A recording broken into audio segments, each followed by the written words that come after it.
my brother and I read a book called The Mark of Oppression. And these two publishers, Cardiner and Oversea, said that they could not understand how is it that a group of people, African Americans, have been bludgeoned over the heads mentally and spiritually for hundreds of years and are still surviving. They couldn't understand it, and they said so in their book. The answer came out in 1996, why it is that not only have African Americans survived the worst mental and spiritual bludgeoning of any people in recorded history, but they are becoming champions of everything in which there is a level playing field. No matter what it is, we predominate in every field. This is why they won't teach our children African history, because they know that once our children get on the same level playing field as their white counterparts, that they will dominate just like we dominate in basketball, baseball, football, track and field, and anything else in which there is a level playing field. So that while they teach their children about the greatness of their European ancestors, they won't teach our children about the greatness of their African ancestors, because then that would be a level playing field in academia, and they know that we will predominate just like all of these examples we've given them, that our children predominate when they know who they are from the African historical point of view. Now here's what I found out in 1996. A group of geneticists wrote this book. Little tiny pen. Geneticists. Can you identify where they're from and the group, how it came about? Yeah, okay. All right, sure. Yes, indeed. An organization is called the American Association for the Advancement of Science. The American Association for the Advancement of Science.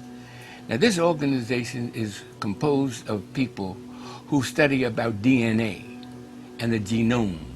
And you've been reading about the DNA and the genomes.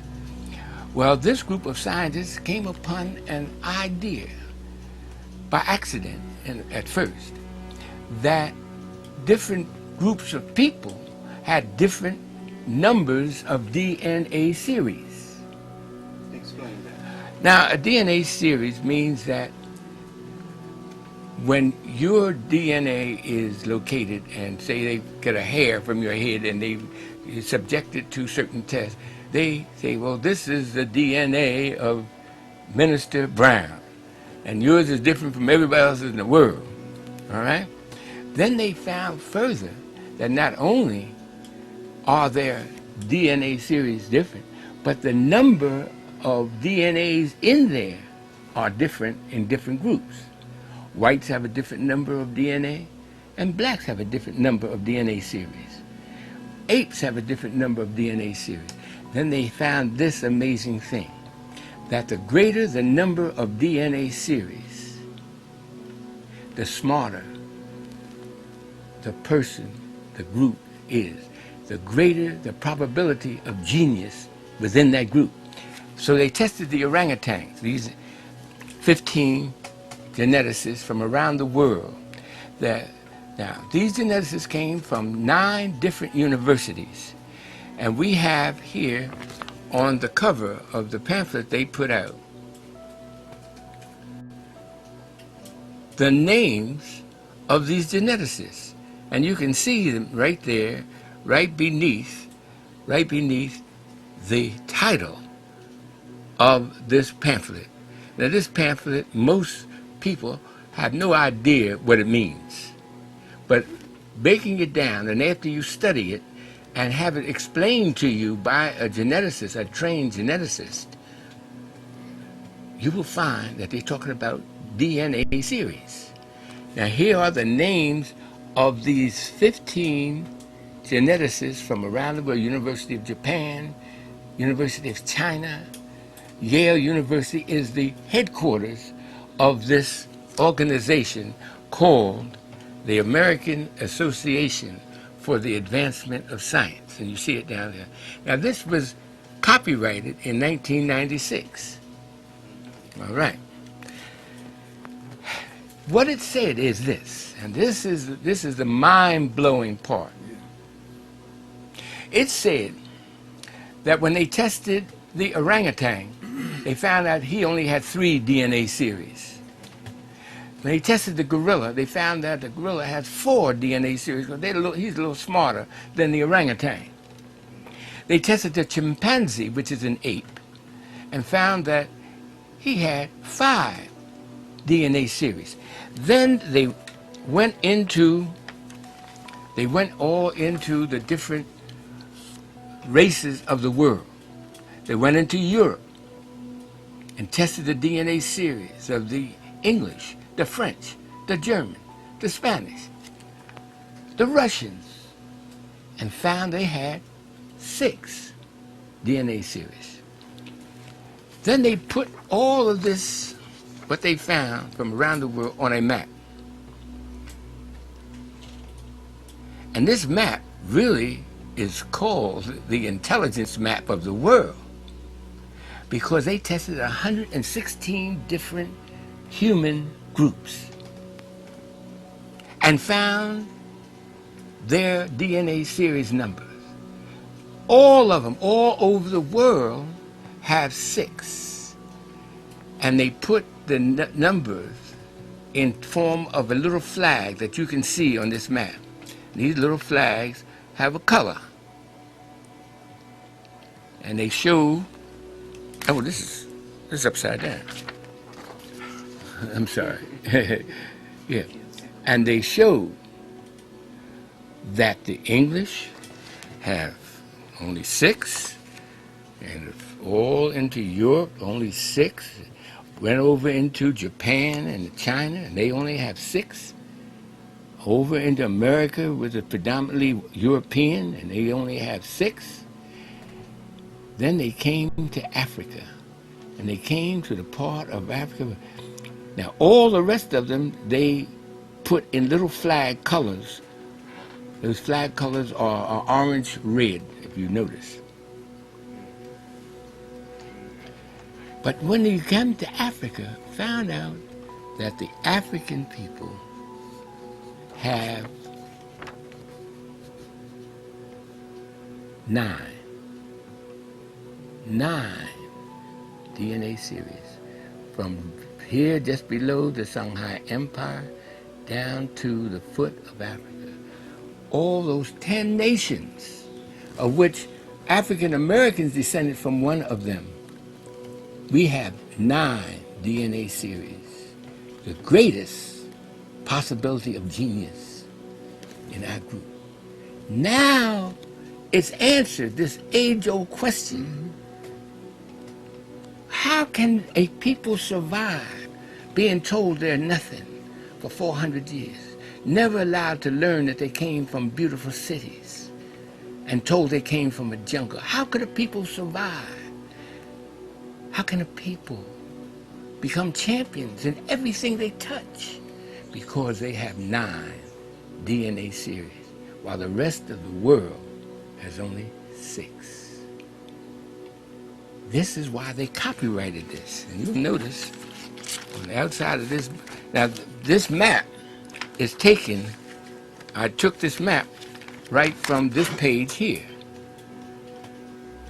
and I blew it up so that the world could see it.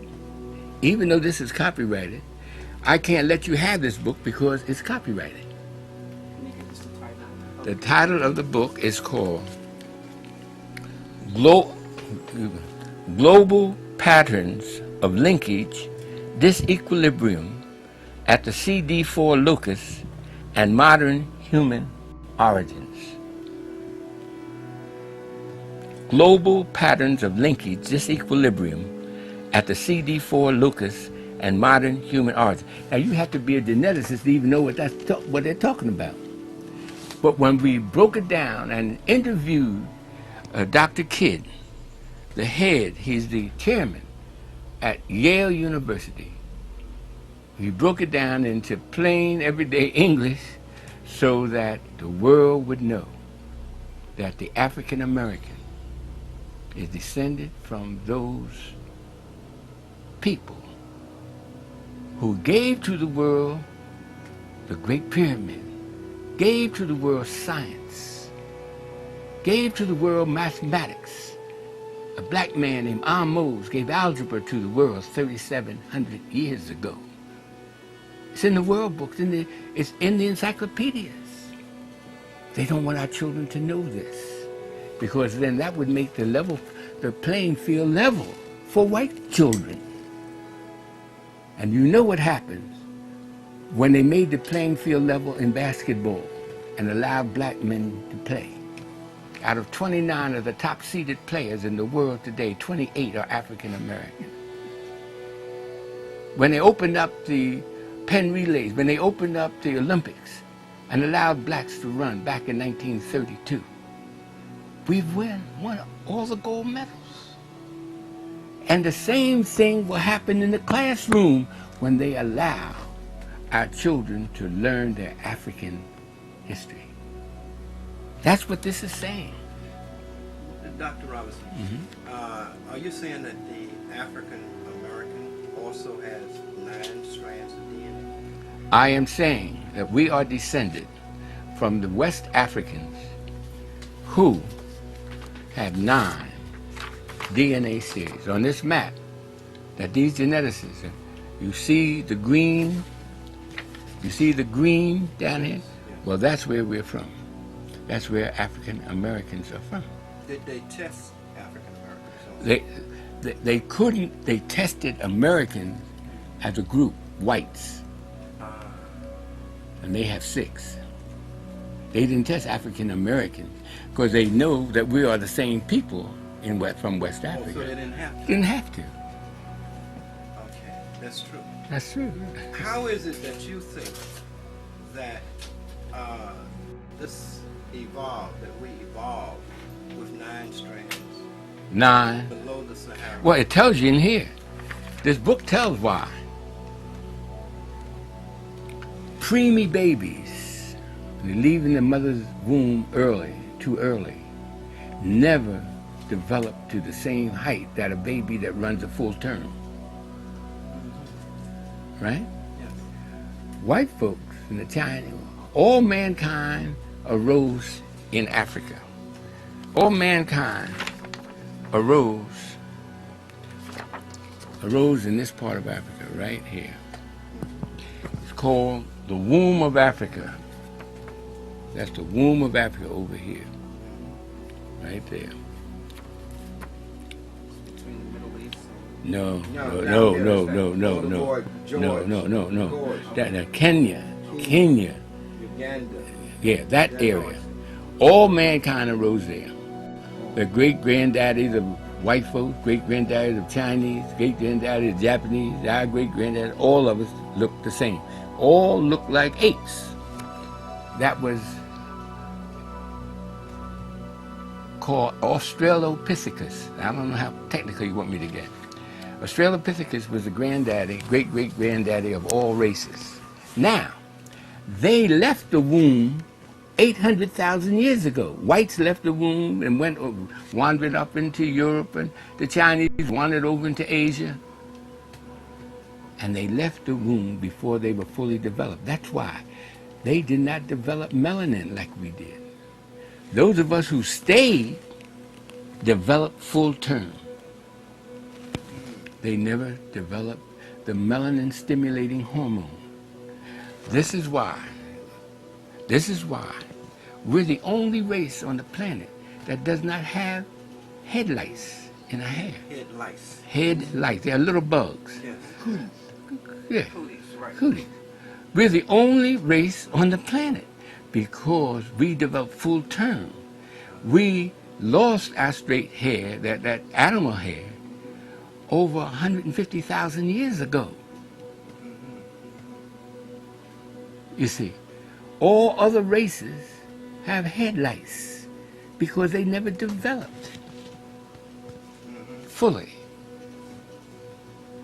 Melanin is this magical chemical that is developed on the 5th layer of the epidermis of your skin.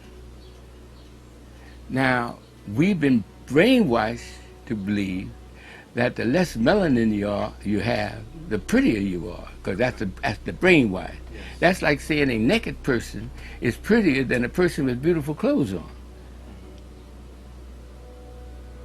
If you get Yes, what I'm trying to say, the scenario, yeah.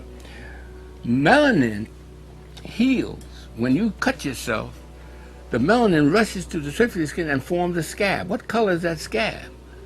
I don't care what color. Brown, dark brown. Right. That's the melanin Right. coming up to heal you. This is why we do not get skin cancer, because of the melanin prevents it.